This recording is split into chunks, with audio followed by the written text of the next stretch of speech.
Allez, ouvrons nos Bibles. Ouvrons nos Bibles quelque part. Je ne sais pas pour vous, mais bientôt c'est les JO. C'est bientôt les JO, ça nous embête, ça nous fait plaisir. Dans une semaine, ça va commencer. Mais les JO, ça va vraiment commencer quand les athlètes rentrent dans le stade. Et un athlète, ça se voit.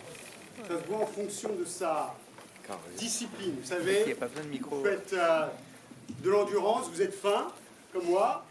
Vous faites de la boxe, vous avez un peu plus de muscle, ça dépend si vous êtes poids mouche, etc., poids lourd. Si vous faites du lancer du poids, et Brad, il sera d'accord avec moi, E égale MC2, énergie égale célérité plus masse au carré.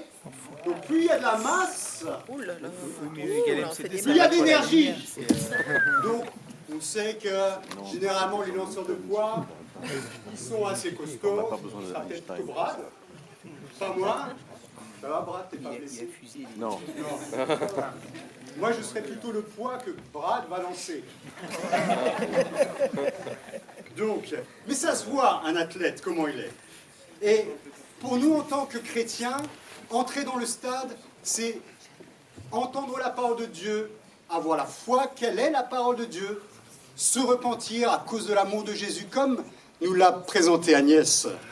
Faire de Jésus le Seigneur de notre vie, se repentir et être baptisé. C'est ça, entrer dans le stade. C'est là que commencent nos Jeux Olympiques à nous.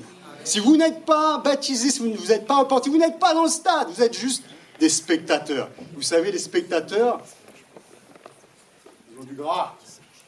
Parce qu'ils sont assis, ils ont la mauvaise graisse. Moi, je suis ce qu'on appelle un skinny fat. J'ai un métabolisme qui a pendant des années absorbé toute la graisse que je mangeais malgré les pizzas, les chips, etc. Oh là là. Même si je faisais beaucoup d'activités, j'ai diminué mon taux d'activité, ça allait. Et puis à un moment, la graisse, elle est restée. Donc skinny fat. Donc vous pensez que je suis fin, mais si je retire mon t-shirt, il y en a qui vont s'évanouir. J'ai une mini bouée. 1 Corinthiens chapitre 9. 1 Corinthiens chapitre 9. Ne savez-vous pas que ceux qui courent dans le stade courent tous, mais qu'un seul remporte le prix? Courez de manière à le remporter. Tous ceux qui combattent s'imposent toute espèce d'abstinence, et ils le font pour obtenir une couronne corruptible. Mais nous le faisons pour une couronne incorruptible. Le titre de mon message, c'est « Remporter le prix ». On a un prix à remporter. Nous sommes dans le stade, on veut remporter le prix. Amen. Et notre prix, ce n'est pas une couronne de laurier, Stéphanas, pour les latinistes ou les grecs, je ne sais plus. C'est une couronne incorruptible, qui ne peut pas se détruire. Mais pour une couronne de laurier qui allait faner, les gens s'imposaient toute espèce d'abstinence.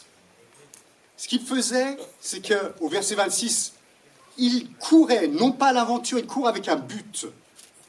Ils donnent des coups de poing, non dans l'air. Vous savez, quand vous avez à peu près 40 ans, il faut rajouter des poids. Sinon, vous avez des bras, des baguettes. Vous savez, mes filles me disent « Papa, t'as des cuisses baguettes. » Donc, je suis obligé de faire des... Squat. Des squats, voilà. Je ne sais pas d'où ça vient. Squatter, moi, c'est autre chose. Squat. Vous pouvez faire sortir des squats, les gens. Donc, il faut s'abstenir. Les gens, c'est ce qu'ils font pour une couronne corruptible, qui va faner, être exigeant avec soi-même. Mais nous voulons une couronne éternelle. N'est-ce pas, amen? Amen. Donc, en Jean chapitre 13, je vous invite à aller en Jean chapitre 13. Jésus nous dit, « Je vous ai lavé les pieds, moi, le Seigneur et le Maître. Vous devez, vous aussi alors, vous laver les pieds les uns aux autres. » Jean 13, verset 14. Au verset 15, « Car je vous ai donné un exemple, afin que vous fassiez comme je vous ai fait. » On est devenu chrétien, baptisé, on est dans le stade. Notre discipline, ce n'est pas le lancer du marteau, le lancer du javelot, le lancer du disque. Notre discipline, le christianisme. Ça, c'est notre discipline en tant que disciple de Jésus. C'est imiter Jésus. C'est être des imitateurs de Jésus. C'est-à-dire ressembler de plus en plus à Jésus. Je sais qu'il y en a certains, ils se laissent pousser les cheveux, ils ont une barbe bien coiffée. Non, ça c'est pas Jésus des évangiles, ça c'est le Jésus médiéval. Il s'inspire un peu du Saint-Suaire. Je veux blesser personne, mais si vous regardez le Saint-Suaire, franchement, il n'a pas une tête très du Moyen-Orient, quoi. Pas très africain, plutôt européen. Mais bon, ok. Mais c'est pas ça que Jésus le dit. C'est pas coiffez-vous comme moi, mettez un manteau blanc. S'il avait un manteau blanc, je ne sais pas, une veste blanche, je ne sais. Plutôt bigarré, à mon avis. C'est imiter quoi? Je vous ai lavé les pieds. Imiter, bien sûr, ces actions. Nous sommes dans les Jeux chrétiens. Nous avons commencé les Jeux chrétiens le jour de notre baptême. Moi, en 1987, d'autres un peu avant, d'autres il n'y a pas très longtemps. Mais on est là, et pourquoi? Pour une couronne incorruptible. Et vous savez, moi j'ai une fille, elle s'appelle Agnès. Agnès Ramanantsoa, c'est un joli prénom, Agnès. Ça veut dire doux, ça veut dire agneau de Dieu, je ne sais. Agnès, elle a fait STAPS, elle est coach. Et Agnès, elle peut vous donner des conseils sur la nourriture, sur les entraînements, l'intensité des entraînements, sur les outils. Elle a amené des haltères à la maison, des barres, des élastiques. On a des kettles. Moi, je les utilise. Elle vous donne des lectures. Il y a aussi maintenant des podcasts sur YouTube. Et elle peut même, je sais qu'elle a fait ça avec Anne, vous accompagner. Si vous avez une course à faire, eh ben, vous allez avec Agnès. Mais nous, on a une course et notre coach, c'est The Coach. C'est Jésus. Donc, je vais vous donner, ensemble, on va regarder trois manières pour gagner cette course. Un, on a besoin, en Jean chapitre 8, on va regarder la Bible. Allez, tournez vos Bibles, faites des efforts. Je vous invite à avoir une Bible. Parce que si vous avez juste les écrans, vous savez, la mémoire ne marche pas beaucoup. Si vous avez une Bible, déjà vous faites un effort, vous prenez la Bible, c'est mémoire musculaire, ensuite visuel, ensuite vous regardez, vous tournez les pages, il y a les doigts qui bougent, ensuite il y a les yeux qui bougent. Ça reste plus dans le cerveau, tandis que quand vous scrollez, vous dites, j'ai vu ça quelque part, mais où? D'accord? Vous n'avez pas les yeux qu'il faut comme ça. D'accord? Ouvrez votre Bible, lisez. Bon, moi, j'avoue, j'ai copié, collé. Mais j'ai d'abord regardé dans ma Bible. Jean chapitre 8, versets 31-32. 1. On a besoin d'obéir et demeurer dans la parole de Dieu. Jésus dit aux Juifs qui avaient cru en lui, « Si vous demeurez dans ma parole, vous êtes vraiment mes disciples.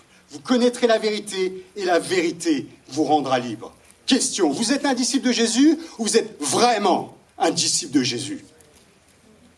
Vous savez, on s'est regardé tout à l'heure, on a dit « Je t'aime de l'amour du Seigneur ». Vraiment? Est-ce que vous aimez l'autre malgré tout ce qu'il vous a fait, comme nous a parlé Agnès? Ça, c'est aimer l'autre de l'amour du Seigneur.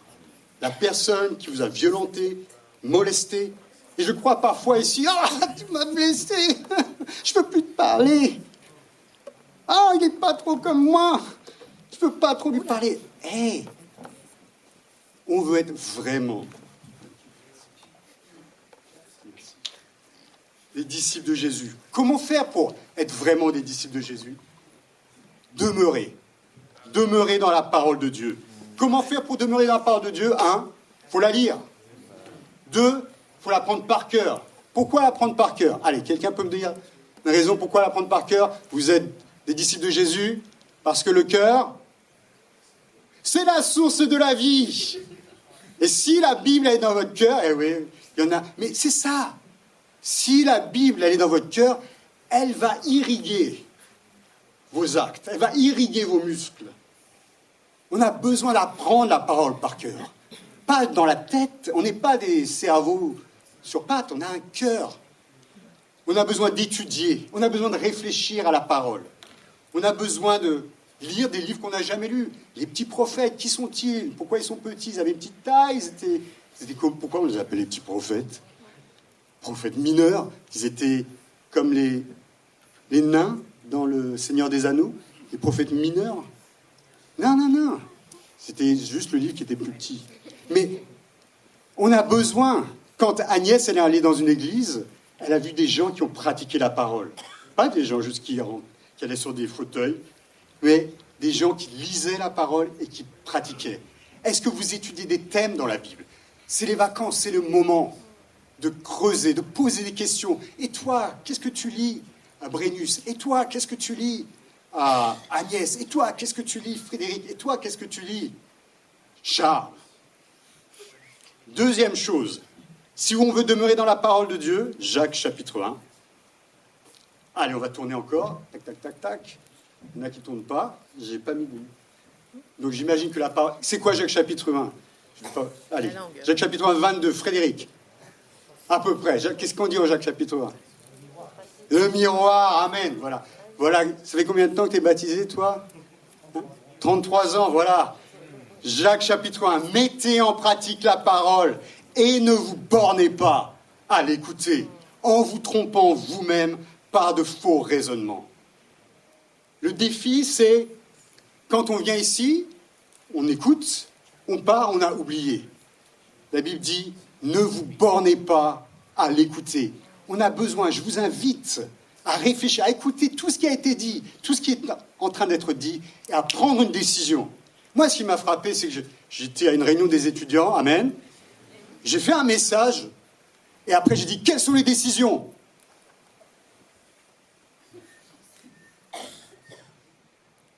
J'étais choqué. Je dis, mince. Ils étaient venus écouter un petit discours, mais il n'y a pas de décision. Ça va. Ma femme dit, sois patient, Noël, sois patient. Amen. L'amour est patient. Mais je vous invite, quand vous venez, à être actif, parce que c'est ce qu'il dit après. Si quelqu'un écoute la parole, au verset 23, et ne la met pas en pratique, il est semblable à un homme qui regarde dans un miroir son visage naturel, et qui, après s'être regardé, s'en va, et oublie aussitôt comment il était. Moi, j'ai 3 filles à la maison, un fils, et je vous assure, il y en a une, je ne dirai pas son nom, elle aime le miroir. Il y en a un, je ne dirai pas son nom, il aime le miroir. Il n'y en a qu'un seul, hein. Il n'y en a qu'un seul, Et quand je fais mes exercices, j'aime bien me regarder dans le miroir. Juste pour voir l'effet que ça fait de faire des exercices. Mais c'est ça la parole de Dieu. C'est qu'on a besoin de la regarder et de voir l'effet que ça fait dans notre vie. Qu'est-ce que ça change dans notre vie? D'accord, mes frères, mes sœurs, mes amis? Qu'est-ce que la Bible change? Si ça ne change pas, il y a un petit problème. Et croyez-moi, elle n'est pas là. Il n'est pas là, pardon, le problème. OK? Donc, c'est quoi? C'est les faux raisonnements. Du type, ouais, j'ai pas besoin de lire ma Bible. J'ai l'Esprit de Dieu en moi. Vous savez, Pierre dit, les Écritures, elles ont été inspirées par le Saint-Esprit. Donc, si vous voulez être sûr de suivre le Saint-Esprit, lisez votre Bible. Les prophètes, c'est inspiré par le Saint-Esprit. Jésus, c'est inspiré par le Saint-Esprit. Ce qu'il y a dans votre tête, je ne suis pas toujours sûr que ce soit le Saint-Esprit. Là, c'est sûr. Amen. Amen. Oui, mais tu sais, c'est religieux de lire sa Bible. Et alors? Je suis un disciple de Jésus. Le gars qui lance son poids et qui pèse 2 tonnes, je lui dis, ah, t'es gros, t'es ingrat.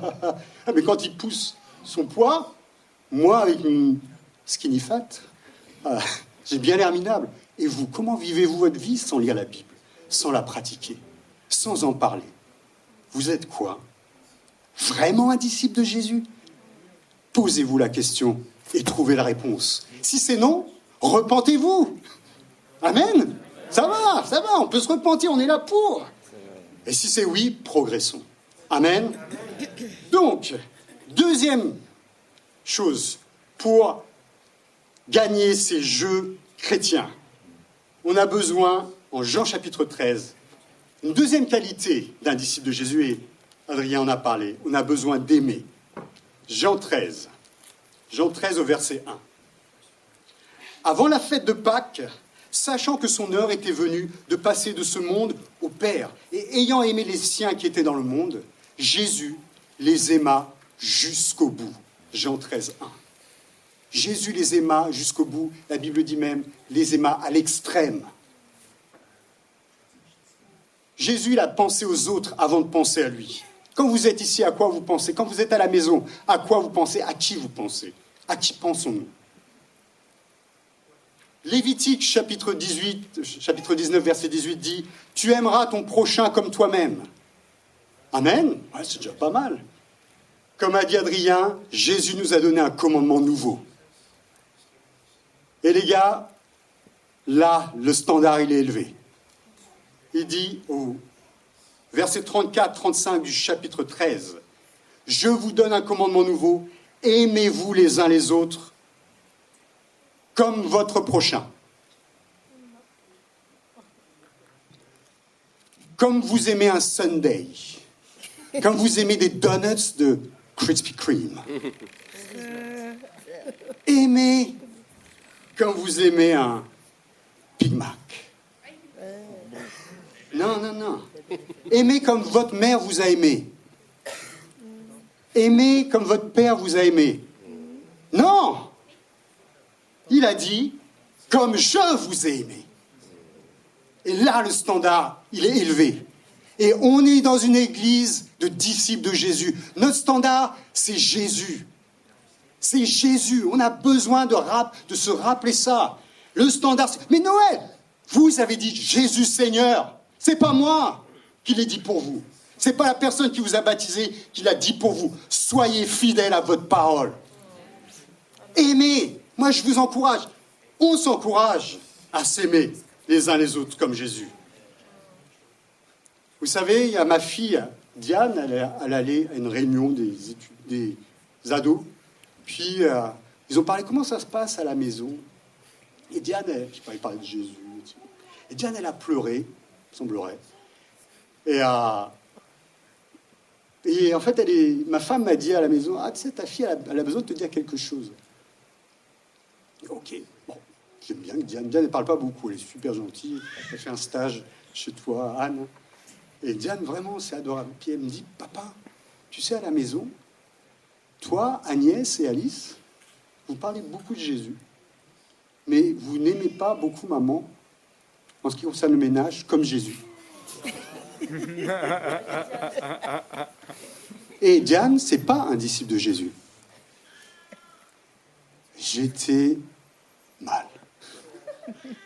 Je suis sorti, j'ai dit, Dieu, j'ai fait ça. Je suis allé voir ma mère, j'ai fait mes devoirs, j'ai mes copies, j'ai essayé d'être juste. Le standard, c'est Jésus. C'est pas tout ce qu'on a accompli. Et nous, certains d'entre nous, il y a un disciple de Jésus qui te dit, ah, tu sais, là, c'est pas super ce que tu as dit, ou c'est pas... Oh! Et c'était un disciple de Jésus. Moi, c'est ma fille. Pas disciple de Jésus, je l'écoute. Je suis Diane, j'ai progressé? Oui, non? Elle m'a dit oui hier. Aujourd'hui, elle dira peut-être pas. Elle aime pas dans le centre. Pas comme une autre qui aime bien être le centre. Je dirai pas son nom.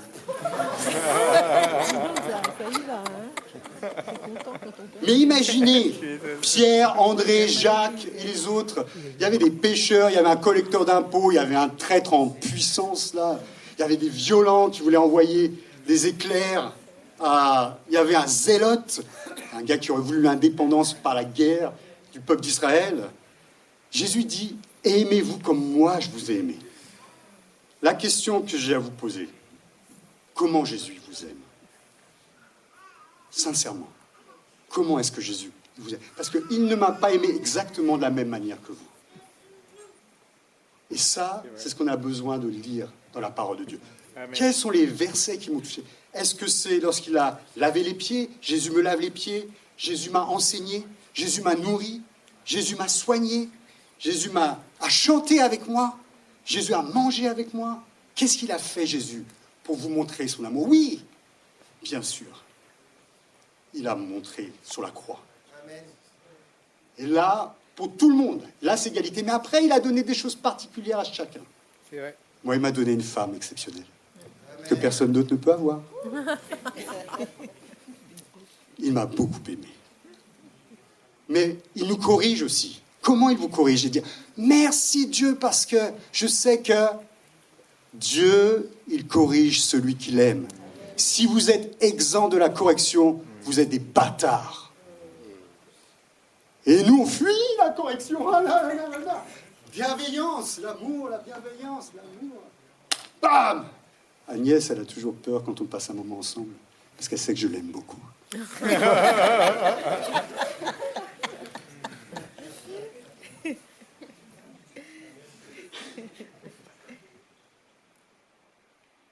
On a besoin de dire les intérêts des autres sont supérieurs aux miens. Attention, la question n'est pas est-ce que l'autre m'aime comme Jésus? Mais moi, est-ce que je l'aime comme Jésus? Souvent on dit ouais, dans cette église, non, dans cette église il y a toi. C'est pas les autres, c'est à toi que Jésus l'a parlé. Il dit toi, tu vas aimer l'autre que tu n'aimes pas, tu vas l'aimer comme moi, je t'ai aimé. Et on a besoin de mettre ça dans notre cœur. Jackson, Michael, de son prénom, dit « I'm starting with the man in the mirror. » Oh! Je commence par la personne dans le miroir. Je lui demande de modifier son comportement. Aucun message ne peut être plus clair. Si tu veux faire de ce monde un monde meilleur, regarde-toi et alors opère un changement. Jésus a dit, pourquoi vois-tu la paille qui est dans l'œil de ton frère et n'aperçois-tu pas la poutre qui est dans ton œil? Hypocrite, ôte premièrement la poutre de ton œil et alors tu verras comment ôter la paille de l'œil de ton frère. Donc on a besoin d'aimer les autres, pas se poser la question, est-ce que je suis aimé? Puisque Agnès y a répondu, Jésus nous a aimés le premier. Donc on est capable d'aimer les autres.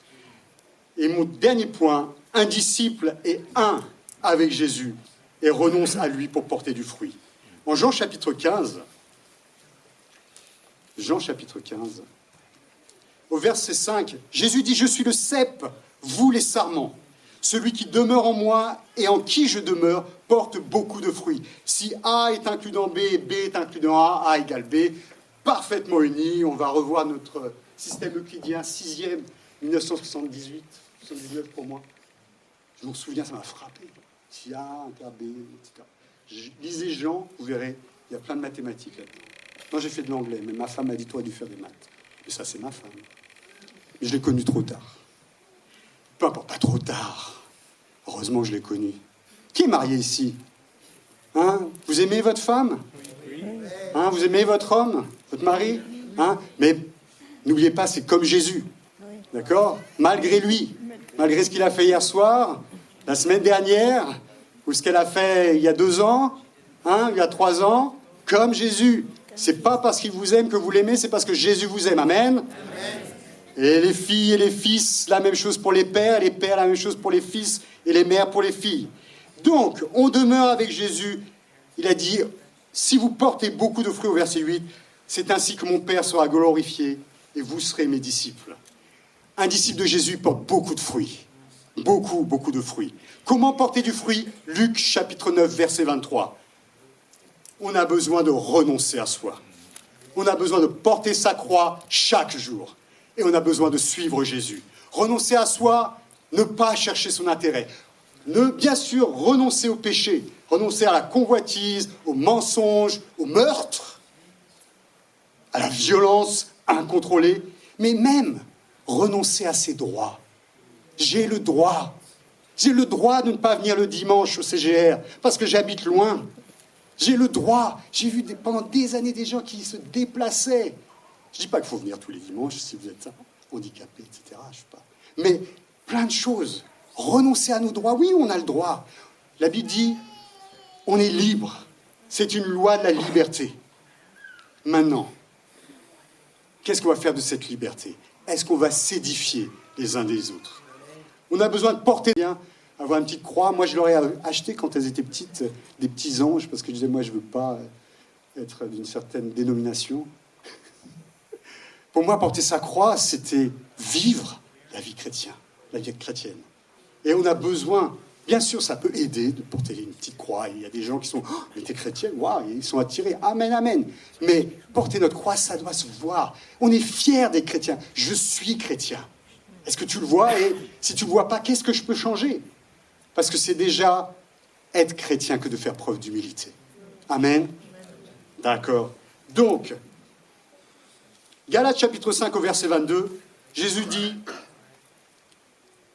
avant il dit bien sûr il faut porter du fruit en abondance et vous serez mes disciples. Mais quel fruit? Galates 5, 22. Le fruit de l'esprit, l'amour, la joie, la paix, la patience, la bonté, la bénignité. Alors c'est la douceur, c'est une certaine douceur et une bonté mêlée. La fidélité, la tempérance, la maîtrise de soi.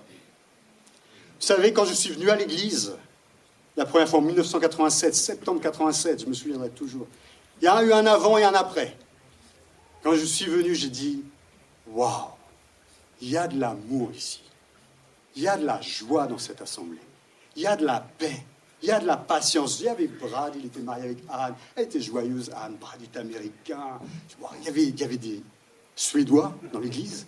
Non, pas la peine d'aller en Suède. Il y en avait qui venaient directement ici. Il restait ici un frère et une sœur, Britt-Marie et Henrik.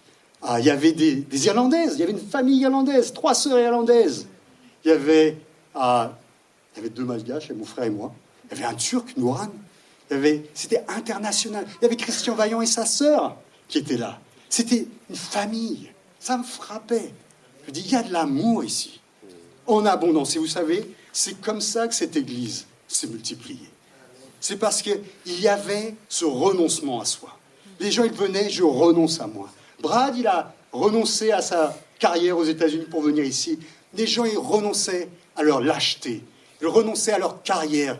Ils renonçaient, oui, il y avait des gens qui ne parlaient pas bien français, mais ils allaient inviter des gens dans le métro. Je me souviens de David Rodrigue, d'Anne Bâton, des chefs d'entreprise qui allaient dans les métros. Et nous, nous, on n'a rien, on va faire la même chose avec Arthur, Robert et d'autres. On allait inviter. On allait à la cité universitaire, on a invité Bruno, le papa de Anne Crater. La joie. Allez, on va être courageux. Tout ce qu'on voulait, c'était venir au pupitre. Ah, ça, c'est un petit défi que je vous lance. Vous savez, venir au pupitre, ça lance un défi parce qu'on a envie d'être exemplaire. Amen. Moi, je me dis, ah là là, je vais parler dimanche, il va falloir que je sois bon. D'accord? Mais je sens qu'il y a plein de gens qui ne veulent pas venir au pupitre parce que n'ont pas envie d'être si bons que ça dans leur vie personnelle. Frères, sœurs, le défi est lancé. Jésus, c'est le standard. Amen. Donc, en conclusion, Hébreux chapitre 12. Hébreux chapitre 12. Nous donc aussi, puisque nous sommes environnés d'une si grande nuée de témoins, rejetons tout fardeau et le péché qui nous enveloppe si facilement, et courons avec persévérance l'épreuve qui nous est proposée, ayant les yeux fixés sur Jésus, qui est l'auteur de la foi et qui la mène à la perfection. Au lieu ou en vue de la joie qui lui était proposée, il a souffert la croix, méprisé la honte et s'est assis à la droite du trône de Dieu. L'auteur des Hébreux parlait de tous ces hommes de foi en Hébreux chapitre 11. Mais il y en a d'autres que Jephthé, Samson, Sarah. Et les filles, vous avez besoin d'imiter Sarah. Amen. Elle était humble, douce. Et les frères, on a besoin d'imiter tous les autres. Je crois que nous, on a besoin de plus d'exemples parce qu'on est un petit peu dur de la caboche et du cœur. D'accord? Il y a Abigail aussi pour les filles. Amen. Elle a du bon sens, Abigail. David était un homme de Dieu. Mais moi, j'ai connu un Louis David, qui était un homme de Dieu aussi. Et Louis David, il a achevé la course. Mes frères, mes sœurs, si nous espérons en Jésus dans cette vie, nous sommes les plus malheureux des hommes et des femmes. On n'est pas devenu chrétien pour mener une belle vie. On n'est pas devenu chrétien pour devenir PDG. On ne prêche pas un christianisme social. On prêche le christianisme de Jésus-Christ. Renoncer à soi-même, porter sa croix, suivre Jésus, aller aux cieux et gagner cette couronne incorruptible. Sophie, la femme de Didier, elle est arrivée ici, terminée. Dieu a appelé son souffle. Elle a terminé la course. Elle a gagné. Elle est reposée. Elle nous attend maintenant. Moi, j'ai connu un homme qui s'appelait Roy Larson. Il est décédé. Évangéliste, il chantait merveilleusement bien. Il s'occupait de l'église à Madrid.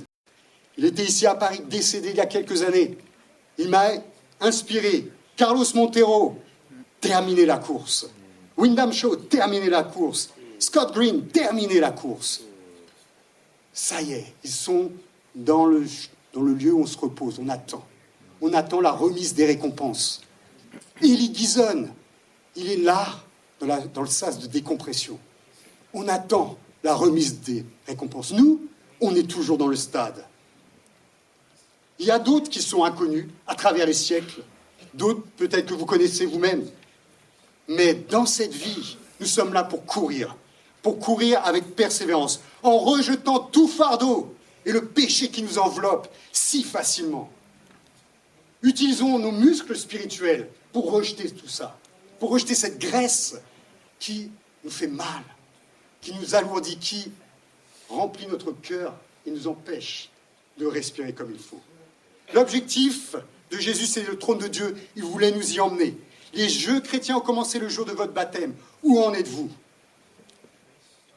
Si vous prenez le C de courir, qu'on a lu en 1 Corinthiens, chapitre 9, si vous prenez le O de obéir, quand on demeure dans la parole de Dieu, de mon premier point, si on aime à l'extrême, et vous prenez le E, si on est un avec Jésus, et si on renonce à soi, qu'est-ce qu'on a? On a un cœur pour Dieu. Et le cœur, c'est la source de la vie. Et pour un athlète, le cœur, c'est fondamental.